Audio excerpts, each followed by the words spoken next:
La Iglesia de Restauración lo invita a compartir un tiempo con la Palabra de Dios, de la mano del pastor Walter Escalante. Poneme de vuelta, Iván, por favor, en los pasajes que leyó la pastora del versículo 9, 2 Corintios 9:9, creo. 9:8.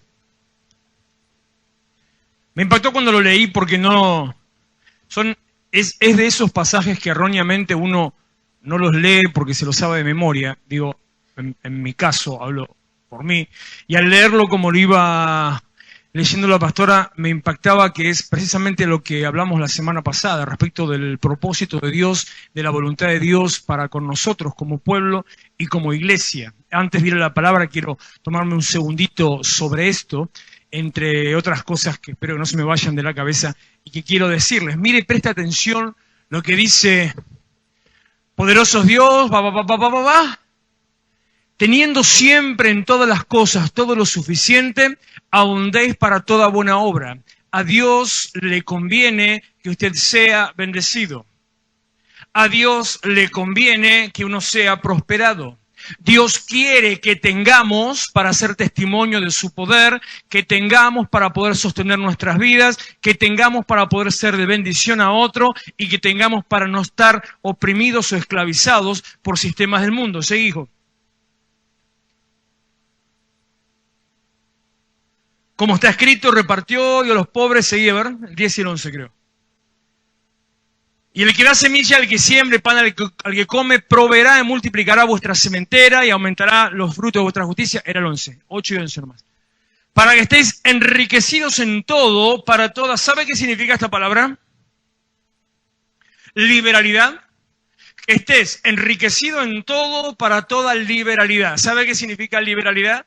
No significa libertinaje, no significa liberalismo, no significa política liberal. Liberalidad tiene un significado muy específico y quiere decir que uno pueda hacer lo que se le dé la gana. Liberalidad quiere decir que usted tenga para... Bueno, acá no hay mucho, pero... Igual, usted haga como que sí, ¿no? Por fe. Que usted tenga para... ¿No? ¿Cuánto cree? ¿Cuánto cree? Así. Eso.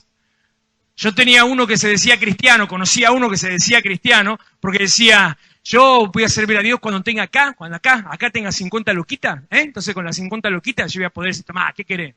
No sé de qué clase de fe me hablaba esa persona. Pero liberalidad significa poder disponer de todo aquello para poder manifestar el poder de Dios, para ser de bendición. Y eso produce, esa liberalidad produce, por medio nuestro, como 2 Corintios el por medio nuestro, esa liberalidad produce por medio nuestro acción de gracias. Los demás le dan la gloria a Dios, alaban a Dios, porque reconocen y ven lo que Dios hace en nuestras vidas. Por eso, volvemos para atrás, ahora sí al 6, el que siembra escasamente, segará escasamente, el que siembra generosamente, generosamente también segará. ¿Vamos? Me faltan como 3 prédicas todavía. Cada uno dé como propuso en su corazón, no con tristeza ni por necesidad, porque Dios ama al dador alegre. Seguí. Llegamos de vuelta. Y poderoso es Dios para hacer que abunde en vosotros toda gracia. ¿De qué manera? Dando generosamente, sin cuestionamientos, sin miramientos, entendiendo que Dios es el que provee. El día que yo entendí eso, Dios bendijo nuestros caminos, nuestros pasos. El día que yo entendí y dejé de dar por obligación, y dejé de dar porque me obligaban o me convencían, y dejé de dar esperando recibir, el día que entendí que tenía que darle a Dios en forma voluntaria, en forma generosa y en forma abundante, pude empezar a ver y a disfrutar de la mano de Dios. Como dice el apóstol Pablo en el libro de Filipenses, conozco todas las situaciones, sé vivir en abundancia, sé vivir en necesidad, en todo y por todo estoy enseñado, todo lo puedo en Cristo que me fortalece. Meta el pasaje correctamente en el contexto apropiado, que quiere decir que conociendo todas las cosas, usted hace todo porque Dios lo fortalece. Y aprendí que la mano de Dios se suelta cuando usted le suelta la mano para darle a Dios. Sea un hombre bendecido, sea una mujer prosperada, y va a ver cómo recoge fruto de alabanza y de acción de gracias a Dios. Marcos capítulo 9. Voy rápido porque tengo muchas cosas para decir. Prepárese para anotar algunas cosas, conceptos o ideas. Mire lo que el Señor nos está hablando en esta historia. El Señor se encontraba hablando con sus discípulos, llegados o allegados, y espere porque yo no lo tengo abierto y quiero leer de acá. Marcos 2, perdón. 6 días después, estamos ya llegando a los momentos finales del ministerio terrenal de Jesús. 6 días después, Jesús tomó a Pedro, Jacobo y a Juan y los llevó aparte solos a un monte alto y se transfiguró, cambió su forma, cambió su apariencia delante de ellos. Fíjese estos 3 nombres, estas 3 personas, Pedro, Jacobo y Juan. Si tengo que hacerle un resumen en la historia bíblica y en la historia que la Biblia no registra, pero sí en la historia humana secular que se conoce por los acontecimientos de la iglesia, estos 3 hombres, Pedro, Jacobo y Juan, estos 3 hombres fueron junto con el apóstol Pablo, que no está presente en esta situación, pero tuvo su propio encuentro con la gloria de Dios. Estos 3 hombres, junto con Pablo, son los que hacen, edifican, constituyen la iglesia. Estos hombres son, podemos decir, tal vez con un poquito, un dejo hasta de cometer una herejía, son la iglesia. ¿Por qué digo esto? Porque la iglesia es Jesucristo y la iglesia somos nosotros como su cuerpo. Pero la iglesia no existiría sin el ministerio, la predicación, el trabajo, las misiones y las palabras escritas por estos hombres, Pedro, Jacobo y Juan. Los más importantes, de mayor crecimiento, de mayor intimidad y de mayor conocimiento. Eran el grupo íntimo de Jesús. Repito, se suma posteriormente el apóstol Pablo. Jesús los llama aparte, va a charlar un rato con ellos y les dice, los lleva a un monte alto y se transfiguró, cambió su apariencia delante de ellos. Hizo con estos íntimos algo que no hacía con los demás. Esta señal que Jesús hizo, esto no tiene que ver con a dónde voy a apuntar, pero tome nota o entienda este concepto. Esta señal que Jesús hizo, mostrarse en su intimidad y en su gloria, fue la que marcó a estos hombres, lo que transformó sus vidas, lo que los hizo constituirse en columnas de la iglesia, lo que los hizo ser columnas de la iglesia. La gloria de Dios te afirma, la gloria de Dios te constituye, la gloria de Dios te solidifica, la gloria de Dios te establece para alcanzar y ser el propósito de Dios. Usted tiene que tener un encuentro con la gloria de Dios. Somos, dice el apóstol Pablo, 2 Corintios capítulo 3, versículo 8, somos, no vaya, déjalo ahí. Somos transformados. No es que se convierte en la Mujer Maravilla o en Flash o en, dame letra, a ver. Dame letra, dije. En Superman, en Iron Man, mis nenas dirían en Supergirl. En Supergirl. No se convierte en eso, se convierte en la misma persona que Dios formó, que Dios llamó, que Dios hizo, pero revestido de la gloria de Cristo, va cambiando, dice, somos transformados a su imagen como la gloria del Señor. El encuentro con Dios te cambia. No sos lo mismo, no sos la misma persona después de haber tenido un encuentro con Dios. Y voy a ser un poco frío en esto que les voy a decir ahora. Aunque tan solamente haya tenido un solo encuentro con Dios en su vida, aunque solamente una vez haya tenido una experiencia con Dios, y eso no se volviera a repetir, que esto no pase. Pero si así pasara, si solamente haya tenido una experiencia con Dios en su vida, esa única experiencia con Dios en su vida lo alcanza para ser transformado a la imagen de Dios y para que su vida esté afirmada y establecida. ¿Cuántas veces tuvieron estos una manifestación de la gloria de Cristo? Una. No 50, no 10.000. Una. ¿Cuántas veces tuvo el apóstol Pablo una manifestación de la gloria de Cristo? ¿Sabe? Una. Solamente una y nada más. Y el tipo se escribió medio Nuevo Testamento. Una, solamente una y nada más. No le estoy diciendo que no lo busque, no es necesario. Estoy diciendo, no dependa de eso.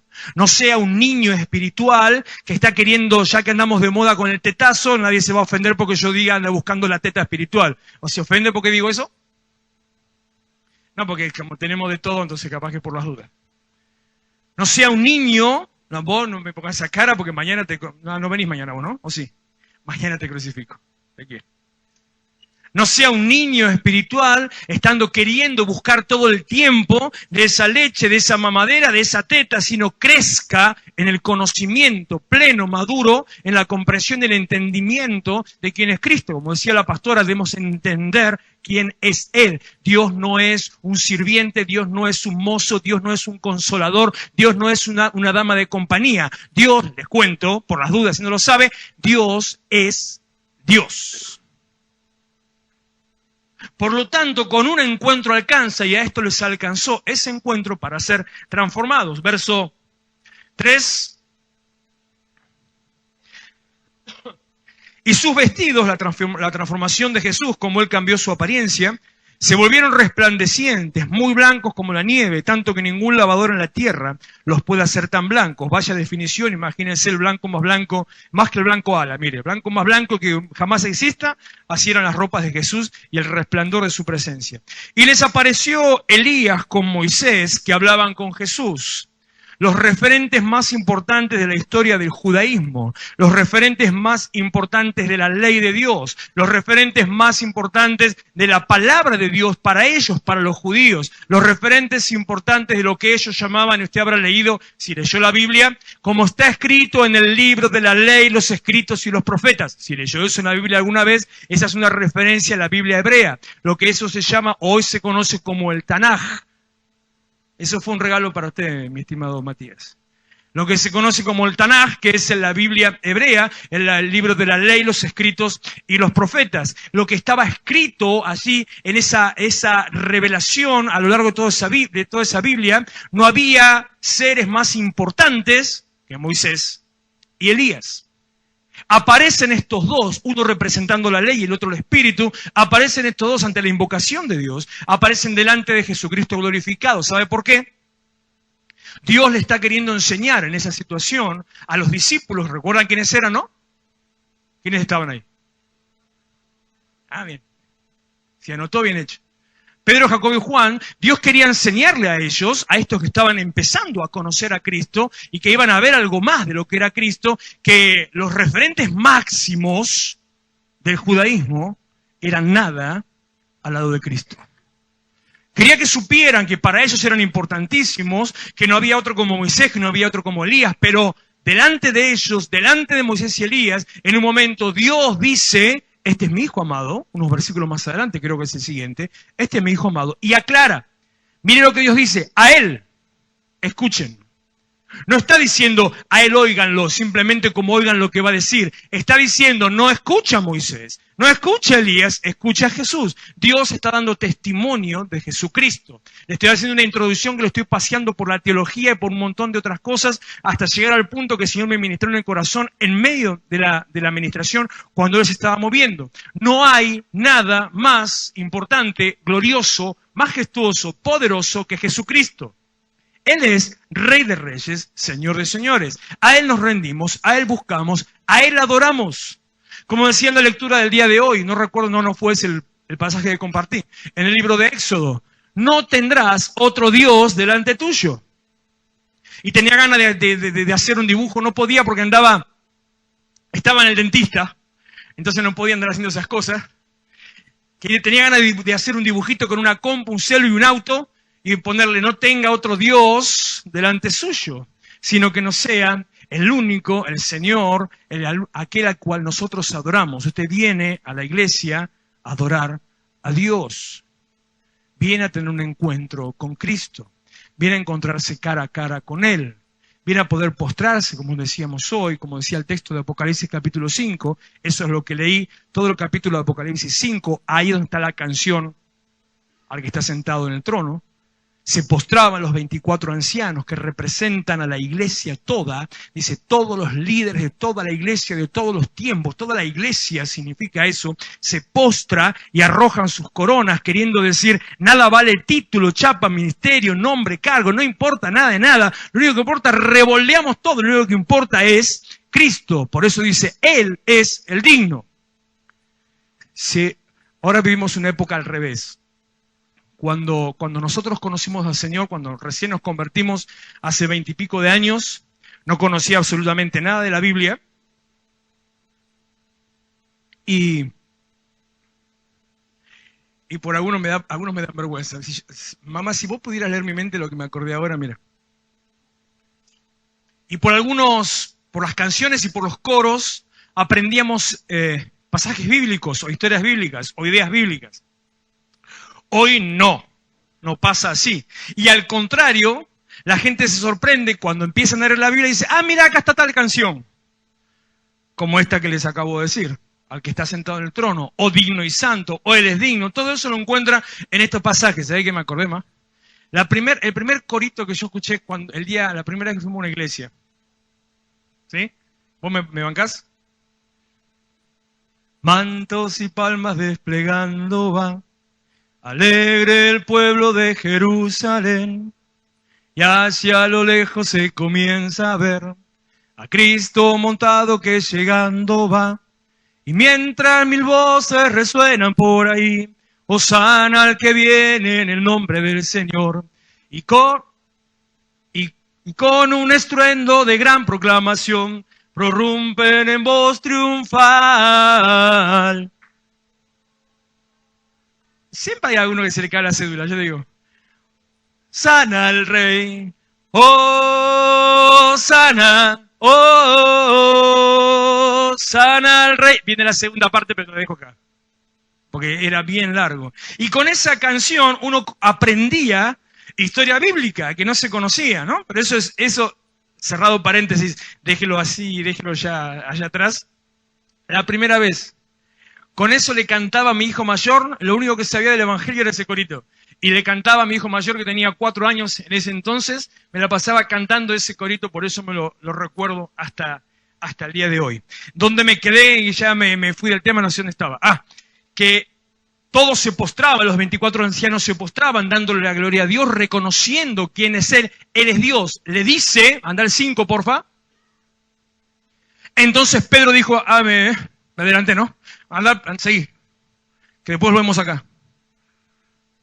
Ahí estamos. Entonces viene una nube que les hizo sombra, y desde la nube una voz que decía, Dios decía, este es mi Hijo amado, a Él, escúchelo, preste atención a lo que Dios tiene para decirle, escuche lo que Dios tiene para decirle, preste atención a Cristo.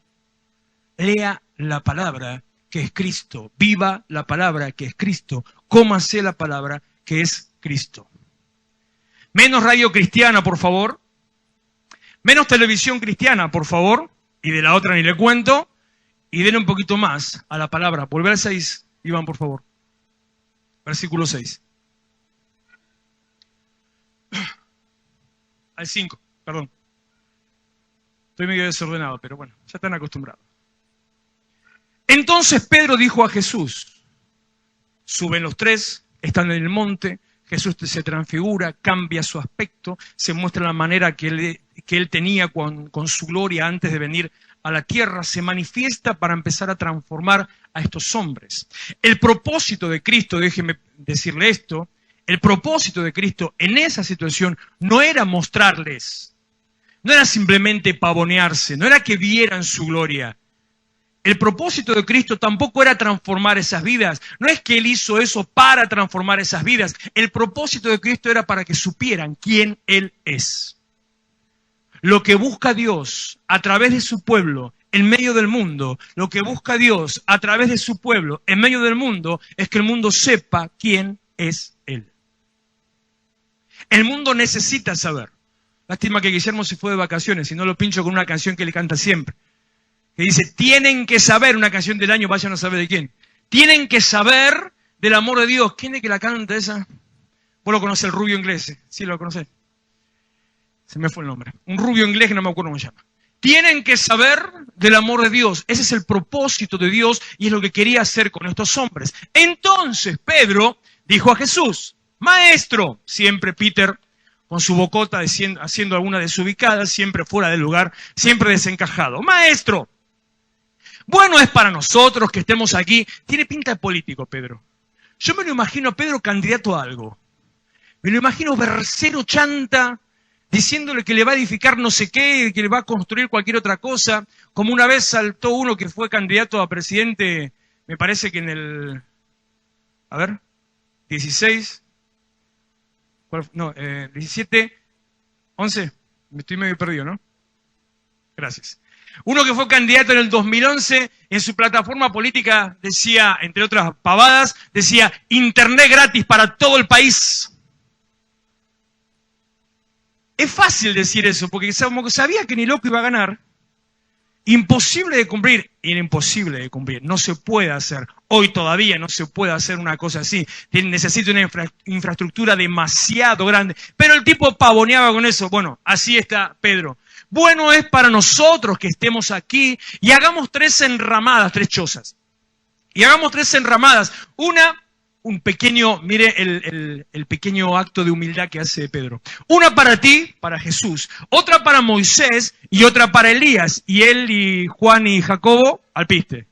O sea, no era para ellos, era para los demás. Está teniendo un acto de humildad. Se está mostrando ahí como que simplemente es para los demás. Lo que estaba queriendo es quedarse en la presencia de Dios en el momento que tuvo un encuentro con Dios. ¿Qué hace usted en el momento que tiene un encuentro con Dios? ¿Qué siente, qué piensa, qué busca en el momento que tiene un encuentro con Dios? ¿Qué le pasa cuando tiene una experiencia con Dios? Capaz que no sabe que tiene un encuentro con Dios. ¿Qué le pasa cuando empieza a sentir algo distinto? Cuando siente una atmósfera distinta, cuando siente un calor a su alrededor, cuando algo en su interior lo empieza a incomodar, cuando siente un cosquilleo, siente que el estómago le hace algunas cosas extrañas, que el pecho se le infla. ¿Qué hace?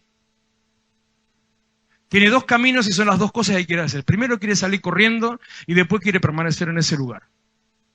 Por temor quiere desaparecer, pero cuando empieza a disfrutar quiere permanecer y quiere quedarse en ese lugar.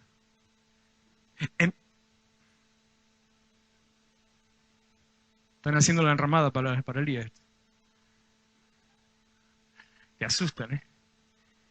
En ese momento donde ellos estaban ahí moviéndose, donde estaban delante de Jesús y Jesús se transformó, quedaron atónitos ante la que era la manifestación del poder de Dios. Cuando usted empieza a ver el poder de Dios, algunos se tiran al piso, otros se ponen a llorar, otros se ponen de rodillas, otros levantan las manos, otros empiezan a dar vueltas, algunos empiezan a gritar, alguno que otro empieza a danzar. Trate de no danzar mucho acá porque no tenemos mucho lugar, es medio incómodo. De todas cosas empiezan a hacer conforme, Hechos dice conforme el Espíritu le da, yo digo según como le pinta.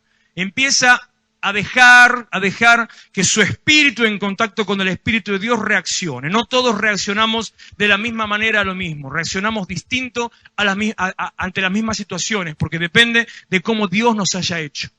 Hoy el Señor se movió, el cielo se abrió, el Señor derramó, las vidas se fueron tocadas, corazones abiertos, entregados. ¿Sabe cuánto tiempo fue? ¿Tiene idea cuánto tiempo estuvimos ahí adorando, orando, el momento clave donde la presencia de Dios se envolvió en los corazones? ¿Sabe cuánto fue? El Salmo 27, creo que es el versículo 4.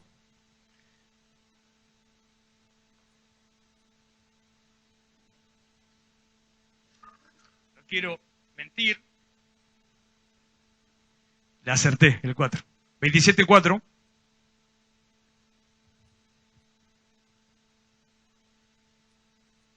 Dice,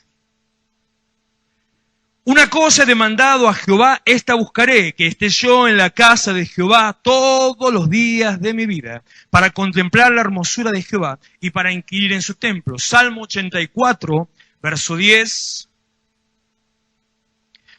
Salmo 84, 10. ¿Quién es que canta esto? Dice, mejor es un día en la casa de Dios. Bueno, le cambié un poco la letra. Que 1000 años lejos de Él. Es como, qué casualidad que las cosas están en la Biblia, ¿no? Mejor es un día en tus atrios que 1000 fuera de ellos. Escogería antes estar a la puerta de la casa de Dios que habitar en las moradas de maldad. Un instante, un momento en tu presencia, un instante de la gloria. Le vuelvo a preguntar, ¿tiene idea cuánto tiempo fue? Si preguntara, algunos me dirían media hora, otros me dirían 2 minutos, los que están sentados me dirían 2 años. Porque el que no está acá, yo los entiendo, ¿eh? El que no está acá, el que está viendo, se le hace largo, denso, aburrido, cansador, pesado, y esto no termina más. ¿Y qué les pasa? No termina más. Para la próxima le aconsejo que pruebe un poquito. Va a ver cómo le cambia la manera de sentir, cambia su experiencia. Para aquellos que estuvieron y dicen media hora, mire, no sé si habrá llegado 10 minutos. De esos 10 minutos, no sé si habrá sido 1 minuto en medio. El toque del Espíritu de Dios. Mejor es un día, un momento, un instante en su presencia que estar 1000 fuera de ellos. Por eso decía en el Salmo 27, una cosa le pido a Dios. Y uno dice, plata, auto, trabajo, familia. Una cosa he demandado a Jehová y esa buscaré. Y es estar todos los días de mi vida, lo resumo, en tu casa para de esa manera poder vivir. ¿Qué hace usted cuando está en la presencia de Dios? Quiere edificar enramadas. Volvemos a Marcos 9, 7 y en adelante, seguimos. Entonces vino una nube que les hizo sombra, y desde la nube una voz que decía, este es mi hijo amado, a él oíd. Y luego cuando miraron no vieron más a nadie consigo, sino a Jesús solo. Descendiendo ellos del monte, les mandó que a nadie dijese lo que habían visto, sino cuando el Hijo del Hombre hubiese resucitado de los muertos. Y guardaron la palabra entre sí, discutiendo qué sería aquello de resucitar de los muertos. Habían tenido una experiencia con Dios, pero no entendían el propósito de Dios. Habían tenido un encuentro con Dios y una manifestación de su gloria, pero no entendían el propósito de Dios. Que usted tenga experiencias espirituales no significa que entienda el propósito de Dios. Que usted se encuentre con Dios, que Dios toque su vida, que Dios le hable, que Dios lo envuelva, que llore, que se ríe, que cante, que salte, que patalee o que camine en 4 patas, no significa que entienda el propósito de Dios. Entender el propósito de Dios significa, tiene que ver, con a Él oír. Prestar atención, conectarse con Él y actuar conforme el Espíritu de Dios le guía a hacer. Hay un propósito para el cual Dios viene a tu vida, hay un propósito para el cual Dios te llama. Dios tiene un propósito con tu vida y el propósito no es hacer enramadas. No es tener una choza. No es hacer una capilla, no es armar un altar. Pasaba esta mañana o ayer, no recuerdo, por una casa vieja, yo calculo por el tipo de construcción, debe ser una casa año 20, año 30, 1920, 1930, y en prácticamente alta, esas casas que tenían esos frentes altos, y arriba veo, entre un montón de decoración de piedra, prácticamente arruinado estaba un altar con una virgen en medio. El propósito de Dios no es que usted haga idolatría o que se cuelgue delante de alguna imagen o santo o que crea que de esa manera se conecta con Dios. Se conecta con Dios teniendo un encuentro con Él, se conecta con Dios haciendo lo que Dios le manda hacer. No dejando una imagen vieja que se ponga toda fea, sucia, anticuada en un rincón de la casa donde ni siquiera nadie se acerca a verlo. Como una vez me dijo una mujer hace muchos años, yo tengo Biblia porque trae suerte. Pero de verdad me lo dijeron. Yo estaba recién convertido, me la pasaba hablándole hasta las piedras, le hablaba. Era la portera del edificio donde yo trabajaba. Y yo meto a predicarle y le hablaba de la palabra de Dios y un día me dice, yo tengo Biblia. Porque trae suerte, hay que tener una Biblia. Me da ganas de pegarle a la vieja, mire. Tampoco sirve para tener la cama o porque la mesa le queda chueca, no. Cómase la palabra de Dios, viva la palabra de Cristo, métase en Cristo, deje que Cristo se meta en usted para que su vida sea transformada, para poder conocer el propósito. Una vida sin propósito es una vida que no existe, una vida sin propósito es una vida acabada, una vida sin propósito es lo mismo que estar muerto. Si usted no tiene una meta en su vida, ¿para qué existe? Y le invierto la declaración, si en algún momento usted se detiene a pensar, ¿qué plan tengo para mi vida? Y se pone a pensar en eso y de golpe descubre que nada. ¿Sabe qué le pasa? Se deprime. Se bajonea. Hoy estoy con arranques melancólicos. Había un personaje, un actor, de un personaje, más que el actor. El 50% de los presentes no tienen ni idea de lo que voy a hablar, ¿no? Ni idea. Que decía el personaje típico. Trabaja, te cansa, ¿qué ganas? ¿Lo conoce? Ah, ¿ve que se caen las células? Se hacen los pibes, pero de golpe... ¿Vos lo conocés también? Se hacen los pibes, mira. Me faltaría el escarbadiente para decírselo completito. Trabajá, te cansá, ¿qué ganás? Una vida sin propósito. Una vida sin meta. Sí, el personaje de Minguito de Juan Carlos Altavista. Ya murió hace unos cuantos años, así que mire de cuánto estamos hablando. Una vida sin propósito, sin meta, es una vida vacía. Y lo lleva solamente a la depresión. Pero Dios tiene un propósito en su vida. El propósito no es donde nos quedamos el 10. El propósito no es hacer enramadas. Sigo acá. Descendiendo ellos del monte, les mandó que nadie dijese lo que habían visto, sino cuando el Hijo del Hombre hubiera resucitado de los muertos, y guardaron la palabra entre sí, discutiendo qué sería aquello de resucitar a los muertos. Verso 11. Y le preguntaron diciendo, ¿por qué dicen los escribas que es necesario que Elías venga primero? Cuando desconocemos el propósito de Dios, divagamos sobre principios morales o cristianos. Como esa mujer que se encuentra delante de la revelación de Cristo y le empieza a decir, en este monte adorar a nuestros padres, en el otro monte, pero ¿en qué monte hay que adorar? Cuando estás delante de la presencia de Dios y en virtud de alcanzar el propósito de Dios, no te interesa conocer en qué monte hay que adorar, ni te interesa conocer por qué es que dicen lo que dicen sobre Elías. Te interesa saber qué es lo que Dios tiene con tu vida. Pero cuando estás totalmente perdido, no sabes ni de qué se trata la vida, y querés hacerte que sabes algo, como Pedro, querés mandarte la parte, empezás a hablar de cosas importantes, como si supieras algo de lo que estás hablando. ¿Y por qué dicen que Elías tiene que venir primero? No tenés ni idea de que Elías, no tenés idea de Moisés, no tenés idea de Cristo que está delante de tu vida. La revelación de Dios que está delante tuyo. Dios está hablando. Algunos estaban quebrados en el piso, otros estaban sintiendo lo que Dios estaba haciendo. Distintas experiencias, todas son válidas, pero no es válida la experiencia que mientras Dios se esté moviendo, usted esté whatsappeando. Whatsappeame. Whatsappeame la iglesia. Whatsappeame no le trae propósito ni revelación. Facebookeame tampoco, porque con Facebook Live ahora filmamos todo. No me juzgues mis chistes vos, porque te va a ir mal. Esa sí que no es la manifestación, no es la reacción válida, sino buscar, entender, conocer qué es lo que Dios tiene con nosotros. Llegamos. Mire, temprano. Verso 12. Respondiendo a él, Jesús les dijo,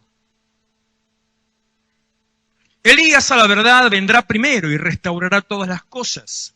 ¿Y cómo está escrito del Hijo del Hombre que padezca mucho y sea tenido en nada?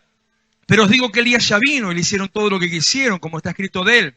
Versículo 14, supuestamente cambiamos de pasaje, si usted está siguiendo la Biblia en paper, que es lo único que mantiene los títulos, o alguna versión digital.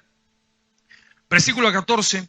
Cuando llegó a donde estaban los discípulos y vio una gran multitud alrededor de ellos y escribas que disputaban con ellos, y enseguida toda la gente viéndoles se asombró y corriendo a él les saludaron. Él les preguntó, ¿qué disputáis con ellos? Y respondiendo uno de la multitud dijo, ¿estás ahí ya? ¿Llegué? Maestro, traje a mi hijo que tiene un espíritu inmundo. Seguí, Iván, por favor. El cual donde quiera que le toma, le sacude y echa espumarajos y cruje los dientes y se va secando. Era un cacho de bicho nomás. Y dije a tus discípulos que lo echasen fuera y no pudieron, ¿dale? Se imagina ahí, ya no sé, una gárgola tiene. Que se echa en el fuego y se revuelca, le sale espuma, o estaba rabioso o algo raro tenía. Y respondiendo él les dijo, oh generación incrédula. ¿Por qué los culpa de incrédulos? La manga de incrédulos esto. ¿Por qué los culpan de incrédulo cuando están creyendo? Si fueron a sacar un demonio, ¿por qué los culpa de incrédulos cuando estaban esperando y buscando ver la manifestación de Dios? Los culpa de incrédulos porque no entienden, no conocen que la revelación de Cristo en tu vida te da la capacidad de hacer la obra que Dios te manda a hacer. Todas las promesas del Señor son en el sí y en el amén por medio nuestro.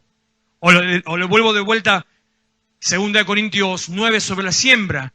A través nuestro, a través de nosotros y de nuestra liberalidad, otros le dan las gracias a Dios. Produce acción de gracias al ver lo que Dios hace. Había una necesidad en el monte, pero usted se quiere quedar en la gloria. Había una necesidad en el pueblo, pero usted se quiere quedar en la enramada. ¿Hasta dónde llegamos? Respondiendo le dijo, generación incrédula, ¿hasta cuándo he de estar con vosotros? ¿Hasta cuándo os he de soportar? Tráiganlo. Dale que ya terminamos y después nos vamos a Lucas 2 versículos nada más. Y se lo trajeron, y cuando el espíritu vio a Jesús, sacudió con violencia al muchacho, quien cayendo en tierra se revolcaba echando espumarajos. Jesús preguntó al padre, ¿cuánto tiempo hace que le sucede esto? Y él dijo, desde niño. Muchas veces le echan el fuego y en el agua para matarle, pero si puedes hacer algo, ten misericordia de nosotros. Si puedes hacer algo, generación incrédula, ten misericordia de nosotros y ayúdanos. Y ahí termino en esta parte con este versículo, uno de los más importantes y que es necesario que usted entienda, que se lo aprenda, se lo coma, lo viva, que se lo anote, lo dibuje, que se lo tatúe si quiere. Si puedes creer, al que cree, si puedes. Ellos decían que creían, pero no creía. ¿Usted cree lo que Dios puede hacer? ¿Cree que Dios puede cambiar su vida? ¿Cree que Dios puede cambiar su realidad? ¿Cree que Dios puede transformar tu vida y tu experiencia? Mira, Andrea, te haría pasar, pero no da la hora. Pero te pregunto, solamente contestaste lo que yo te voy a preguntar. ¿Crees que Dios puede cambiar tu realidad? Andrea llegó, permitime por favor, ¿puedo contar algo? Andrea llegó un día angustiada, envuelta en angustia y al borde de, no voy a decir la depresión, pero sí la angustia que le estaba tirando hacia abajo. ¿Me equivoco? Y solamente tuvo un encuentro, una revelación de Cristo. Simplemente tuvo un encuentro, una revelación de Cristo. Se encontró con aquel que hace que todas las cosas sean posibles. ¿Cómo estás hoy? Perfecto, dijo.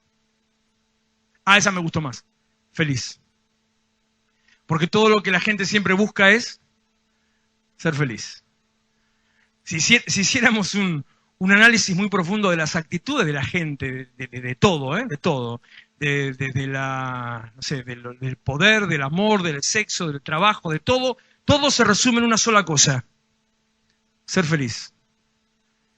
Cuando alguien puede decir, por haber tenido un encuentro con Dios, soy feliz, yo le puedo decir, ya la tenés hecha.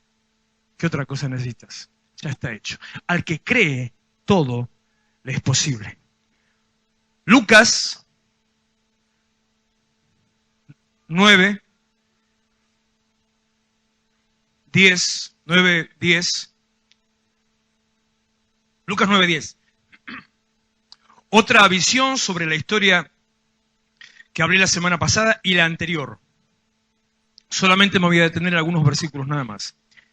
Vueltos los apóstoles le contaron todo lo que habían hecho y tomándolo se retiró aparte a un lugar desierto de la ciudad llamada Betsaida. Y cuando la gente lo supo, les siguió y él les recibió y les hablaba del reino de Dios y sanaba a los que necesitaban ser curados. Pero el día comenzaba a declinar y acercándose los 12 le dijeron: despide a la gente para que vayan a las aldeas y campos de alrededor y se alojen y encuentren alimento, porque aquí estamos en lugar desierto. Habían visto y escuchado lo que Dios hacía, estuvieron maravillados ante el discurso, la conferencia, la charla, podría decirle, la charla de coaching empresarial que hizo Jesús.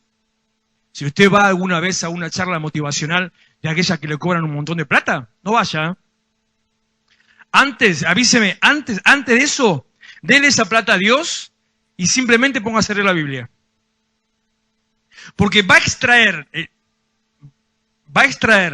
si alguno conoce sobre el tema, de las charlas de motivación o de coaching, va a extraer principios que están en la palabra de Dios.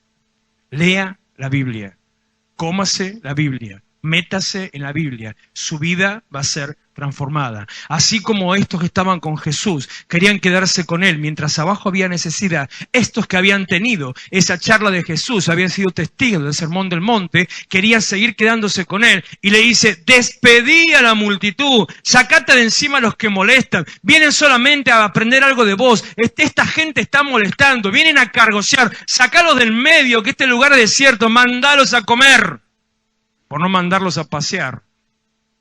Y Jesús, versículo 12, 13, le dice, denles ustedes de comer. Hay un propósito en tu vida, hay un llamamiento en tu vida, hay una dirección para que tu vida sea plena, hay un propósito para que tu vida sea saciada. Terminando el pasaje, para ser saciado. ¿Querés sentirte, como decía en Corintios, con liberalidad? ¿Querés sentir y querer tener la experiencia? Y tal vez a alguno de esto que yo le digo le suene algo materialista, pero ¿quiere tener la experiencia de poder meter la mano en el bolsillo, sacar lo que quiera y hacer lo que quiera? Si le suena materialista, perdóneme. Pero esto es revelación de la palabra de Dios. ¿Quiere tener esa experiencia? ¿Quiere poder ofrendar y dar a Dios lo que se le dé la gana siempre? Tome el propósito de Dios, diríjase según el propósito de Dios, haga el propósito de Dios, cumpla el propósito de Dios, denle de comer a la gente que está en necesidad. Y no le estoy diciendo que ponga un comedor, Denle de comer a aquellos que están sin rumbo, los que ante una palabra, versículos anteriores del primero que leí, el 10 o el 11, decía que cuando escucharon que Jesús iba, lo siguieron. La gente anda desesperada por una palabra de esperanza, de dirección, una guía, una palabra que lo afirme en su vida, porque no saben qué hacer.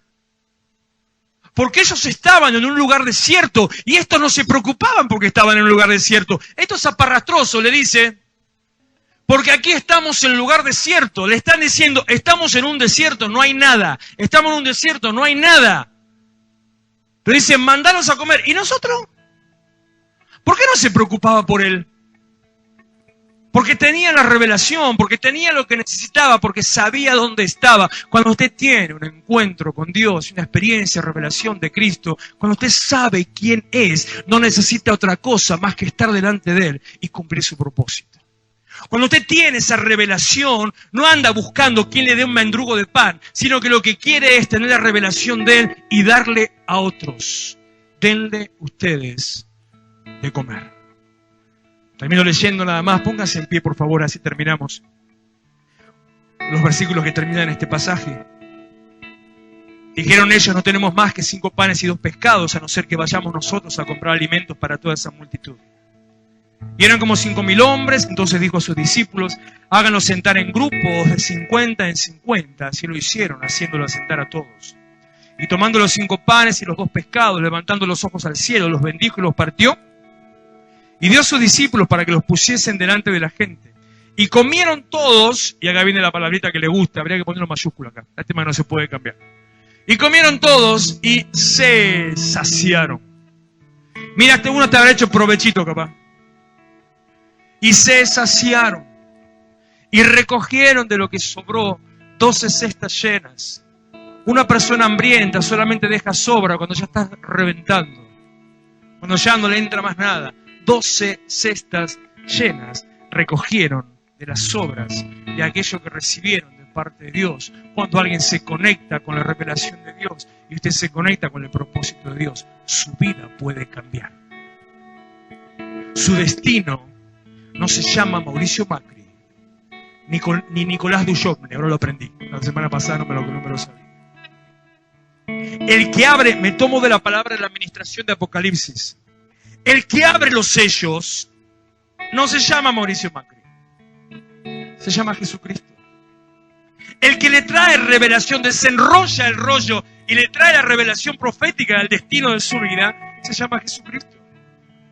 El que tiene abundancia para su casa, sostén para su casa, provisión para su economía, provisión para su casa, restauración para su familia, sanidad para su cuerpo, se llama Jesucristo. A ver si ya aburro ahora.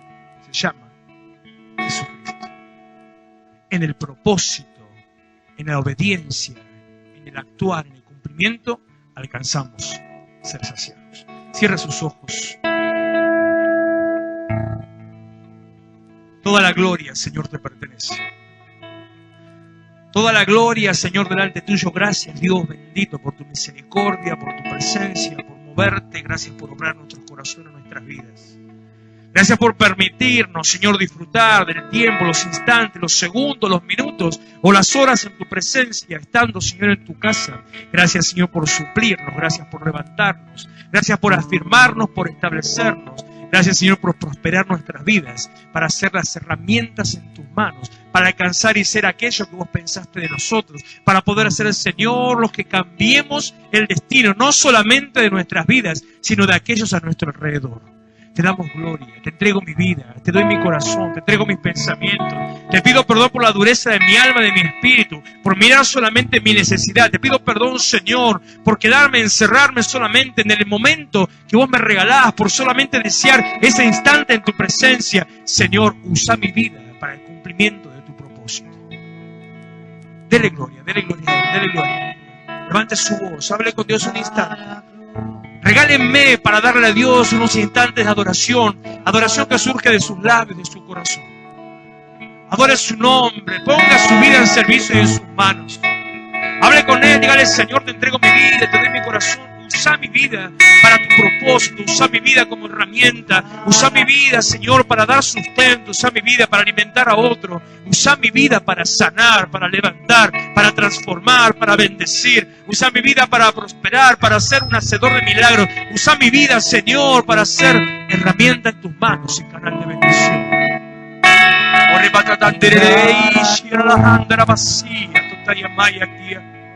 Quiero matar y revendo no macho a todo lo bande de Dios vacía. Dai que remana catare reverentiande Iglesia de Restauración, Avenida San Martín 2324, Florencio Varela. Los esperamos los miércoles a las 20 horas, sábados 19:30 y los domingos, reunión de jóvenes a las 18 horas. Vení a encontrarte con tus sueños.